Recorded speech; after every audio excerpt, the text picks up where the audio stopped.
करीम और रहमान दोनों पार्टनर्स हैं और आपस में प्रॉफिट शेयर क्या करते हैं इन द रेशियो 2:3।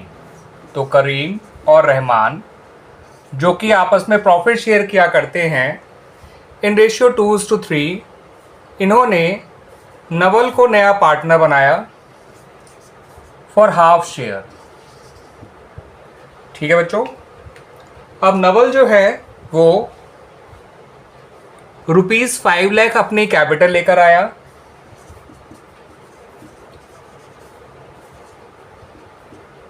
और जो करीम और रहमान हैं इन्हें अपनी कैपिटल एडजस्ट करनी है नए प्रॉफिट शेयरिंग रेशियो के अकॉर्डिंग। ठीक है बच्चों, on the basis of capital of Naval, और जो भी एडजस्टमेंट किया जाएगा वो थ्रू करंट अकाउंट किया जाएगा। इसके अलावा इनकी बैलेंस शीट हमें दे रखी है as on 31 March 2024। Balance sheet कुछ इस तरह से दे रखी है इन दोनों की। हमें बैलेंस शीट की लायबिलिटी साइड में आपको क्रेडिटर्स दे रखे हैं ₹2,80,000।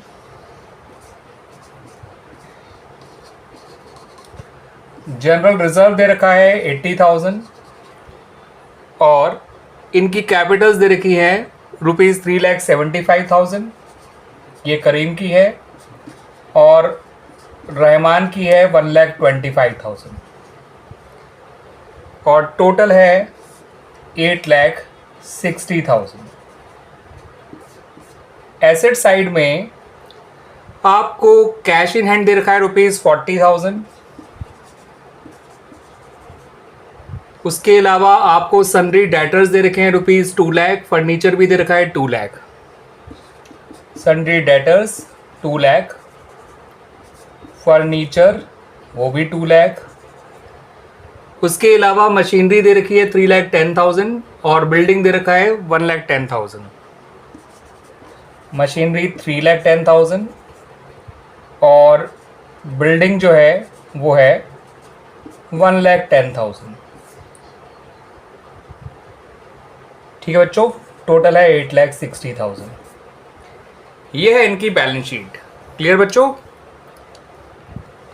अब आपसे कहा गया है इन द क्वेश्चन कि जो नवल है वो 1,75,000 अपने हिस्से की गुडविल लेकर आएगा। प्रीमियम फॉर गुडविल जो नवल लेकर आएगा वो है 1,75,000। और ये भी कहा है कि बिल्डिंग की नई वैल्यू जो है वो 3,90,000 है। पहले थी 1,10,000, अब है 3,90,000 बिल्डिंग। अगर आप बिल्डिंग की नई वैल्यू देखें तो पुरानी वैल्यू से पूरा 2,80,000 ज़्यादा है, यानी आपको बिल्डिंग को 2,80,000 इंक्रीज करना है, जो फर्म के लिए फ़ायदे की बात है। मशीन को डेप्रिशिएट करना है बाय ₹70,000, तो मशीन को आपको 70,000 का डेप्रिशिएट करना है 70,000 से। तो मशीन 310 है, 70,000 जब डेप्रिशिएट हो जाएगी तो नई बैलेंस शीट में उसे हम 240 शो करेंगे और जितना वो डेप्रिशिएट हो रही है वो आपका रिवोल्यूशन अकाउंट में डेबिट साइड शो किया जाएगा। उसके अलावा ये भी कहा है कि प्रोविजन फॉर डाउटफुल डेट्स आपको मेंटेन करने हैं at the rate 20% of debtors. तो डेटर है आपके ₹2 लाख, उसका प्रोविजन निकालेंगे फॉर डाउटफुल डेट्स, वो आएगा ₹40,000। अब पुराना प्रोविजन कुछ भी नहीं है तो आपको प्रोविजन जो है पूरी तरह से इंक्रीज करना होगा। मशीन को डेप्रिशिएट करना है, प्रोविजन को इंक्रीज करना है, बिल्डिंग को भी आपको इंक्रीज करना है। तो बच्चों ये पॉइंट तो फायदे का है क्योंकि एसेट का बढ़ना फायदा होता है, लेकिन मशीन का कम होना नुकसान है, प्रोविजन का बढ़ना भी नुकसान है। इतने ही पॉइंट्स आपको दे रखे हैं इन द क्वेश्चन, और आपसे क्वेश्चन में मांगा गया है कि आप रिवोल्यूशन अकाउंट बनाइए, पार्टनर्स कैपिटल अकाउंट्स बनाइए और balance sheet of the new firm बनाइए आफ्टर नवल्स एडमिशन।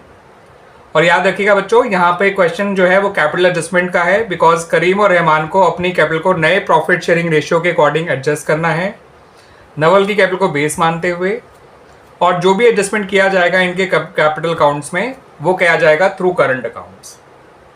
ठीक है बच्चों, तो आइए शुरुआत करते हैं पहले हम अपने रिवोल्यूशन अकाउंट से। तो बच्चों रिवोल्यूशन अकाउंट में जो आप बिल्डिंग को इंक्रीज कर रहे हैं वो आपका आएगा क्रेडिट साइड में 2,80,000। मशीनरी को जो डेप्रिशिएट कर रहे हैं वो आएगा डेबिट साइड में 70,000। प्रोविज़न को जो आप वो कर रहे हैं इंक्रीज कर रहे हैं 40,000, वो भी आपका आएगा डेबिट साइड में। ठीक है बच्चों, तो कुल मिला के आपको रिवोल्यूशन में फ़ायदा ही हो रहा है 2,80,000 में से आप माइनस करिए 1,10,000, तो आपका 1,70,000 का प्रॉफिट आ जाएगा या गेन आ जाएगा, जिसको आप करीम और रहमान में डिस्ट्रीब्यूट कर देंगे इन द रेशियो 2:3। ठीक है बच्चों, तो 2:3 के रेशियो में बांटेंगे तो 2 + 3 5 हो गया, 170.5 होता है 34,000, और 34,000 इंटू 2 होता है 68,000, और 34,000 इंटू 3 होता है 1,02,000। ठीक है बच्चों, और टोटल लिख दीजिएगा दोनों तरफ 2,80,000। तो ये तो बन गया हमारा बच्चों रिवॉल्यूशन अकाउंट। आइए अब बना लेते हैं अपना partners capital accounts. Partners capital account बनाने से पहले आप एक काम कर लीजिए, पहले इन सभी पार्टनर्स का नया प्रॉफिट शेयरिंग रेशियो निकाल लीजिए, और जो हर पार्टनर की नई कैपिटल निकाल लीजिए, क्योंकि यहाँ पे क्वेश्चन में साफ कह रखा था कि पार्टनर्स की कैपिटल को नए प्रॉफिट शेयरिंग रेशियो के अकॉर्डिंग रीएडजस्ट करना है। तो उसके लिए हमें नया प्रॉफिट शेयरिंग रेशियो निकालना बहुत ज़रूरी है। ठीक है बच्चों, अब नया प्रॉफिट शेयरिंग रेशियो निकालने के लिए सबसे जो कॉमन टाइप होती है उसको फॉलो करेंगे हम लोग। टोटल प्रॉफिट शेयर 1 मान लेंगे, फिर रिमेनिंग शेयर निकालने के लिए 1 में से नवल के शेयर को माइनस कर देंगे, इस रिमेनिंग शेयर को करीम और रहमान के पुराने रेशियो में डिस्ट्रीब्यूट कर देंगे। ऐसा करने से इनका नया शेयर आ जाएगा 2/10 और 3/10, और नवल का शेयर जो कि हाफ है इसे हम लिख सकते हैं 5/10। तो इनका नया प्रॉफिट शेयरिंग रेशियो आ गया 2:3:5। ठीक है बच्चों, ये चीज़ क्लियर हो गई कैसे आया इनका नया प्रॉफिट शेयरिंग रेशियो। आइए अब सभी पार्टनर्स की नई कैपिटल निकाल लेते हैं जो इनके नए रेशियो के अकॉर्डिंग होनी चाहिए। उसके लिए पहले बच्चों सबसे पहले आपको क्या करना है, टोटल कैपिटल तो न्यू फॉर्म निकालेंगे, और उसके लिए आप नवल की कैपिटल को नवल के शेयर के रेसिप्रोकल से मल्टीप्लाई कर दीजिए। नवल का शेयर हाफ है, हाफ कहिए या 5/10 एक ही बात है बच्चों, तो उसका रिवर्स कर देंगे तो 2/1 या 10/5 हो जाएगा। तो टोटल कैपिटल आ गई ₹10 लाख। अब इसको इन सबके नए रेशियो में बांट दीजिए, करीम, रहमान और नवल। तो करीम की नई कैपिटल आ जाएगी 2/10 इंटू 10 लाख यानी कि 2 लाख।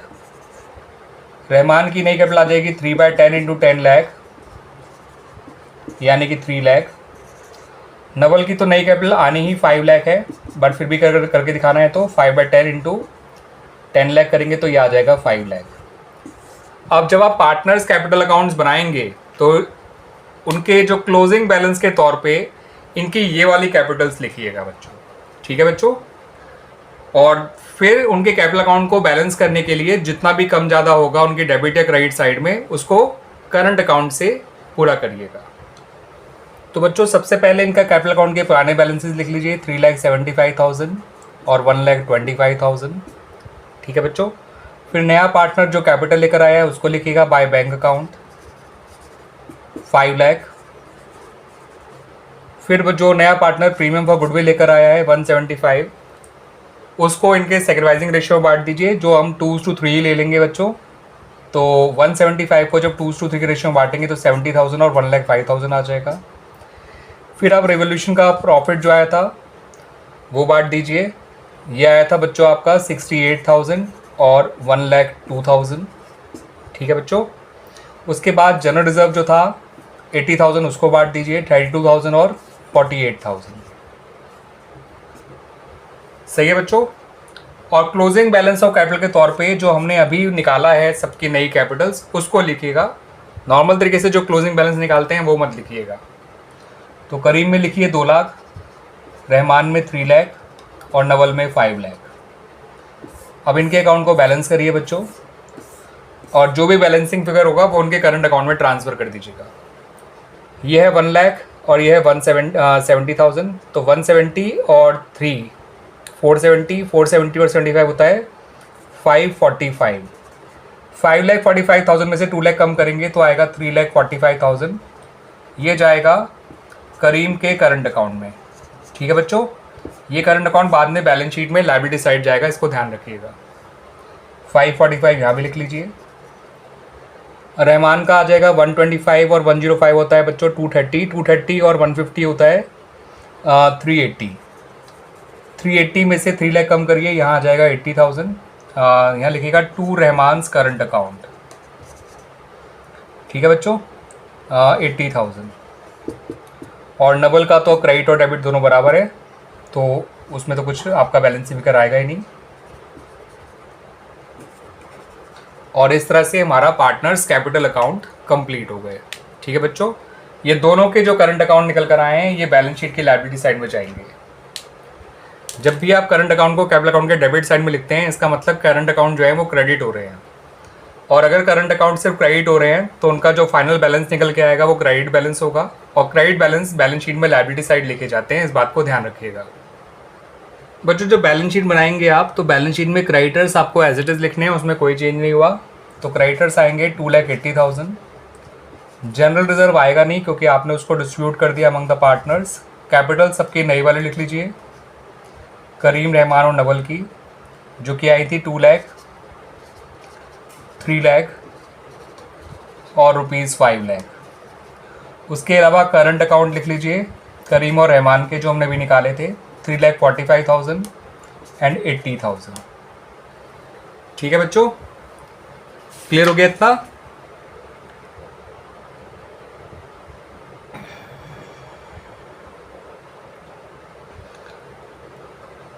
एसेट साइड पे आ जाइए। एसेट साइड में आपको कैश को और बैंक को अलग रखना है बच्चों, क्योंकि कैश पहले जो था उतना ही रखिएगा, कैश 40,000 ही रखिएगा। जो नया पार्टनर कैपिटल और प्रीमियम लेकर आया है उसको बैंक में अलग से लिख दीजिए।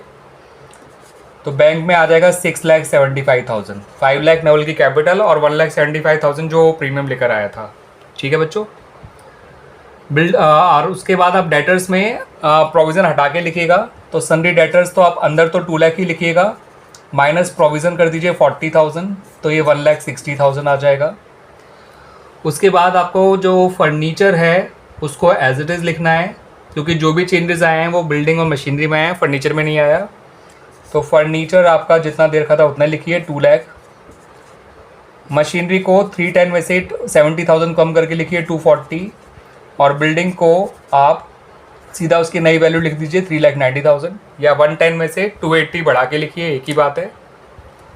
तो आपकी जो बैलेंस शीट आएगी उसका टोटल सेम आ जाएगा बच्चों। दोनों साइड का कितना आएगा वो देख लेते हैं।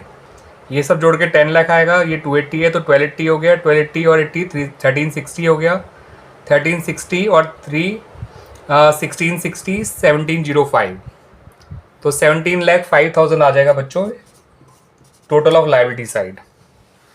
ठीक है बच्चों, और इतना ही आपका एसेट साइड का आना चाहिए। चेक कर लेते हैं।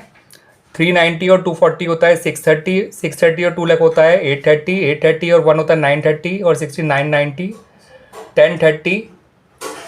ठीक है बच्चों, 1630 और 75 जोड़ेंगे तो 17,05,000 आ जाएगा। तो इस तरह से आपकी जो बैलेंस शीट है वो मैच कर गई बच्चों, और उम्मीद करता हूँ कि आपको ये सॉल्यूशन भी पूरी तरह से समझ में आ गया होगा। ठीक है बच्चों।